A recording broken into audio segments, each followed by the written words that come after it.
Hello friends. आज हम एक नई वैकेंसी जो यूपीपीसीएल में आई है उसके बारे में बात करेंगे। आप देख सकते हैं इसका विज्ञापन संख्या है 9 VSA 2022 ईए। ईए का मतलब होता है कार्यकारी सहायक या एग्जीक्यूटिव असिस्टेंट भी कहते हैं। इसी पद पे हमारे जो मित्र हैं वो सिलेक्ट हुए थे, जिनकी कि मैंने आपको अभी एआरओ का कुछ दिन पहले रिजल्ट दिखाया था। और सबसे पहले हम देख लेते हैं कितनी कितनी वैकेंसीज हैं। तो आप देख सकते हैं अनारक्षित के लिए 416 वैकेंसीज हैं, ईडब्ल्यूएस के लिए 103, ओबीसी के लिए 278, अनुसूचित जाति के लिए 216 और ये अनुसूचित जनजाति माने कि एसटी के लिए 20। तो आप और इस चीज को ध्यान दीजिएगा कि ये जो एसटी की जो वैकेंसी है बैकलॉग वाली है, मतलब ये लास्ट टाइम फिल भी नहीं हो पाई थी। और बाकी मैं आपको इसी एग्जाम का जो पिछली बार ये एग्जाम हुआ था उसका फाइनल कट ऑफ दिखा देता हूँ, जिससे कि आपको एक अंदाजा मिल जाएगा इस वैकेंसी में सिलेक्शन कैसे लेना है। तो ये देखिए, ये थी लास्ट जो वैकेंसी आई थी। तो ये देखिए, ये कार्यालय सहायक तृतीय के नाम से आती थी, रिक्त पद पर सीधी भर्ती हेतु। ये विज्ञापन था उनका 2017 का, जो कि बार बार संशोधित हुआ था 22/9/2018 और 24/10 के माध्यम से एक सीबीटी टेस्ट हुए थे, मतलब कि ऑलमोस्ट एक महीने इनका सीबीटी चला। एवं दिनांक 8 से 12 जनवरी 2019 तक संपन्न टंकण परीक्षा हुई थी सभी और 6 से 13 फरवरी तक संपन्न अभिलेखों की जांच हुई थी। तो ये सारे अभ्यर्थी सेलेक्ट हुए थे। तो काफी सारे हैं, क्योंकि उस टाइम 2000 प्लस वैकेंसीज थी, तो ऑलमोस्ट 2000 प्लस यहाँ उनके सिलेक्शन हुए होंगे उतने लोगों के। तो अब आ जाते हैं हम कट ऑफ पे। तो फाइनली इतने लोग सेलेक्ट हुए। अब देख सकते हैं आप, जनरल का ये कट ऑफ था 152.687 और ये कट ऑफ 200 में से है। मतलब इसमें टाइपिंग के जो 20 नंबर है वो भी जुड़े हैं, 180 का पेपर प्लस 20 की टाइपिंग, और मोस्ट प्रोबेबली सबने ही की होगी।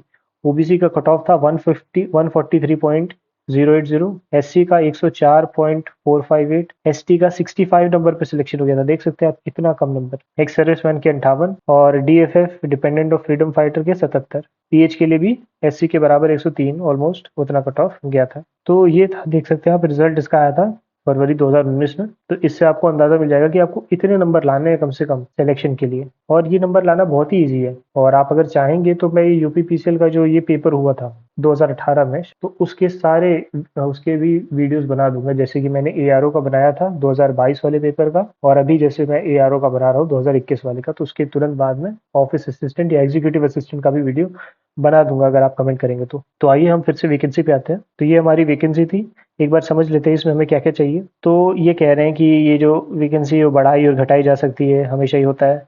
और आपको अनिवार्यता से आधार कार्ड या कोई भी फोटो वाला पहचान पत्र इसमें चाहिए। फिर इसमें एक सीबीटी टेस्ट होगा, है ना। नॉर्मलाइजेशन भी फॉलो होगा, उसमें अलग अलग शिफ्टों में होगा। लेवल 4 की जॉब है ये। 27,200 से आपकी शुरुआत हुई और 86,100 तक आप जाएंगे। लेवल 4 मतलब होता है ग्रेड पे 2600, जो कि बाकी विभागों के हिसाब से अगर आप देखें तो वो 2400 के बराबर होता है। यूपीपीसीएल में थोड़ा अलग हिसाब चलता है, तो यहाँ 2600 आता है, फिर 3000 आता है, फिर 4200 आता है। बाकी विभाग में 2400 आता है, फिर 2800 आता है और फिर 4200 आता है। तो यहाँ पे जनरली आपको बाकी विभाग के ग्रुप सी की जॉब से ज्यादा पैसे मिलते हैं। आगे देख लेते हैं राष्ट्रीयता, वो सब तो सेम ही चीज होती है। भारतीय होना चाहिए या तिब्बती शरणार्थी, जो भी, जो वो सेम ही चीजें हैं सारी। आयु 21 से 40 साल वाला कोई भी भर सकता है। और बाकी रिजर्वेशन तो है ही, एससी के 5 साल, एसटी के भी 5 साल। चरित्र प्रमाण पत्र, ये सब चीजें तो आप जब सेलेक्ट हो जाएंगे तो मांगा जाता है। फिर स्वास्थ्य प्रमाण पत्र, सिलेक्शन के बाद वैवाहिक स्थिति भी आपकी एक से ज्यादा जीवित वाइफ नहीं होनी चाहिए। अब इसके बाद देखिए, आपको निम्नलिखित अर्हताएं चाहिए। अनिवार्य अर्हताएं में क्या है आपके पास, आपके ग्रेजुएट होने चाहिए, सिंपल ग्रेजुएट। इसके अलावा कंप्यूटर व हिंदी टंकण में कम से कम 30 वर्ड पर मिनट की गति से आपको टाइपिंग करना पड़ेगा। कंप्यूटर हिंदी टाइपिंग मस्ट है, अगर उसमें आप पास नहीं होंगे तो आप सेलेक्ट नहीं होंगे। इसके अतिरिक्त देखिए, यहाँ पे जो जो अंग्रेजी टाइपिंग करते हैं उन्हें 20 नंबर और भी मिलते हैं। तो पहले हम प्रश्न पत्र समझ लेते हैं। तो लिखित एवं दक्षता परीक्षा का देख लेते हैं। एक लिखित परीक्षा होती है और उसमें प्रश्न में हिंदी, दोनों भाषाओं में होते हैं, हिंदी और इंग्लिश में। जो कंप्यूटर का पेपर होता है आपका, सबसे पहले उसमें आपको 20-50 नंबर का पेपर होता है। 1/4 की नेगेटिव मार्किंग होती है और कम से कम तो 20 नंबर लाना ही पड़ेगा। नहीं लाएंगे आप तो सिलेक्ट नहीं होंगे, मतलब आपका जो पार्ट 2 है पेपर का उसको चेक भी नहीं किया जाएगा। कंप्यूटर में 20 से नीचे तो आपकी जो बाकी के 180 क्वेश्चन उसको नहीं चेक करेंगे वो। इसके बाद देखिए, जैसे आप कंप्यूटर में पास हो जाते हैं, देखिए ये चीज यहाँ लिखी हुई है, कंप्यूटर ज्ञान के इस प्रथम भाग में प्राप्त किए गए अंक श्रेष्ठता निर्धारण हेतु जोड़े नहीं जाएंगे। एक चीज और है, जो आप कंप्यूटर का ये जो पेपर देंगे 20 नंबर का, ये सिर्फ क्वालिफाइंग होता है। इसमें कोई भी वो नहीं है कि आपको 50 में 50 लाना है, आप 50 में 20 लाए या 50 में 50 लाए, आप बराबर ही, वो जस्ट क्वालिफाइंग मार्क्स है। इसके बाद द्वितीय भाग में ये है हमारा पेपर का पूरा स्ट्रक्चर। आप देख सकते हैं ये सारे हमारे सब्जेक्ट्स हैं, तो इन्हें डिस्कस कर लेते हैं एक बार। यहाँ पे भी टोटल आपके 180 क्वेश्चन है, 1/4 की नेगेटिव मार्किंग है। और एक सही प्रश्न के लिए 1 नंबर दिया जा रहा है। सामान्य अध्ययन माने कि जीके के 25 क्वेश्चन है। तार्किक ज्ञान माने रीजनिंग के 45 क्वेश्चन है।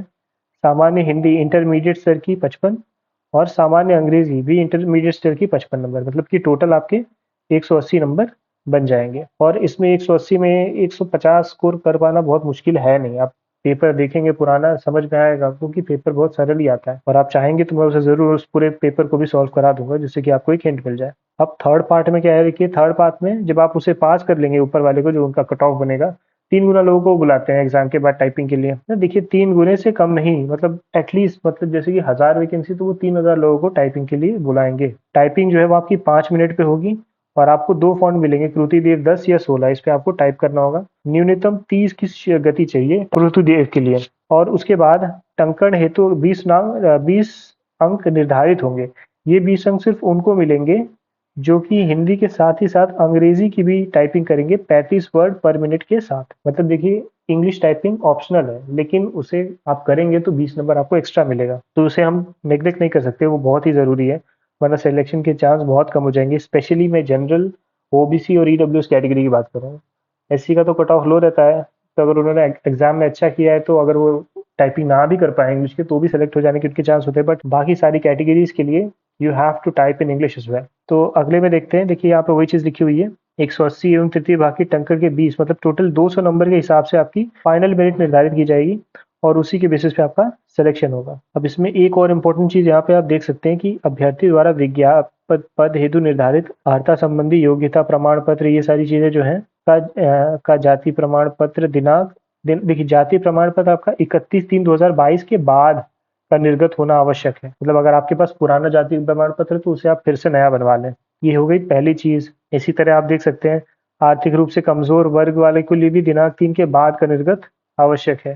तो सब कुछ लेटेस्ट वाला ही पूछा जा रहा है। इसी तरह स्वतंत्रता सेनानी वाले जो आश्रित है उनके लिए 31/3/2019 के बाद का होना चाहिए। और कोई चीज दी हुई है? अब बस यही सारी चीजें हैं। मतलब आप कुल मिला के जिनके पास भी रिजर्वेशन के सर्टिफिकेट्स हैं उनको इस तारीख, मतलब कि 31/3/2022 के, मतलब इस फाइनेंशियल ईयर में बना हुआ आपको वो सर्टिफिकेट चाहिए। फ्रीडम फाइटर के लिए एक्चुअली 31/3/2019 है, लेकिन आर्थिक रूप ईडब्ल्यूएस और बाकी जो जाति प्रमाण पत्र है वो सारे के सारे 31/3/2022 के बाद के होने चाहिए। ये सारी चीजें हो गई। अब आयु की छूट के बारे में बात करें तो वही अनुसूचित जाति, जनजाति एवं स्वतंत्रता सेनानी वाले जो है उनको भी 5 साल की छूट मिल रही है। अच्छा, इसमें ओबीसी को भी 5 साल की छूट देते हैं। भूतपूर्व सैनिक को भी अपने उनके हिसाब से जो छूट है वो मिलेगी। मतलब सबको जो जिसको जितनी छूट मिलती है वो सब मिलेगी। और विकलांगता वालों को 15 साल की छूट है। ये अभी आरक्षण के बारे में बात कर लिया, आरक्षण वैसे ही होगा। इसके बाद आपको देखिए फीस कितनी जमा करनी है। तो अनारक्षण ईडब्ल्यूएस, जनरल और ओबीसी के लिए 1180, और शायद इसके बाद कुछ टैक्सेस भी लगेंगे, जो भी आपके ऑनलाइन पेमेंट प्रोसेसिंग चार्ज है वो सब भी लगेंगे। और दूसरी चीज, अगर कोई पहले से जॉब कर रहा है तो उसे अनापत्ति प्रमाण पत्र दिखाना होगा डॉक्यूमेंट वेरिफिकेशन के टाइम। तो जो भी जॉब कर रहा है वो पहले ही अपने ऑफिस में बता दें कि आप उसके लिए अप्लाई करने जा रहे हैं, और एक एनओसी ले लें ताकि आप आगे उसे प्रेजेंट कर सकें। वैसे आप डॉक्यूमेंट वेरिफिकेशन से थोड़ा टाइम पहले लेंगे तो भी काम चल जाएगा। और लास्ट देख लेते हैं कहाँ से अप्लाई करना है आपको। ये वैकेंसी अभी तो नहीं, लेकिन 19 अगस्त 2022 से इसे आप अप्लाई कर पाएंगे। तो कहाँ से अप्लाई कर पाएंगे? ये है वेबसाइट, यहाँ पे apply online against this vacancy for the post of executive assistant पे जाके वहाँ से आप अप्लाई कर पाएंगे। बहुत ही सरल है, बहुत मुश्किल है नहीं। ये सारी सूचना और बाकी जो प्रस्तावित इसका एग्जाम डेट है वो अक्टूबर का 2nd वीक कह रहा है, और होपफुली अक्टूबर के एंड में हो भी जाएगा, क्योंकि यूपीपीसीएल काफी फास्ट रिक्रूटमेंट कराता है। तो जो भी जल्दी जॉब चाहता है उसके लिए बहुत ही सुनहरा मौका है। अब अगर मैं बताऊं तो इस एग्जाम को किसको अप्लाई करना चाहिए, तो पहला जिसका मैथ कमजोर है, और दूसरा जिसकी की इंग्लिश अच्छी है, उनके लिए बहुत ही सुनहरा मौका है। क्यों? मैथ कमजोर है क्योंकि मैथ आता ही नहीं इस एग्जाम में। तो जिसका रीजनिंग तो सबका सही होता है, लेकिन मैथ बहुत का कमजोर होता है, तो उनके लिए ये एग्जाम बेस्ट है, बिकॉज मैथ तो है ही नहीं इसमें।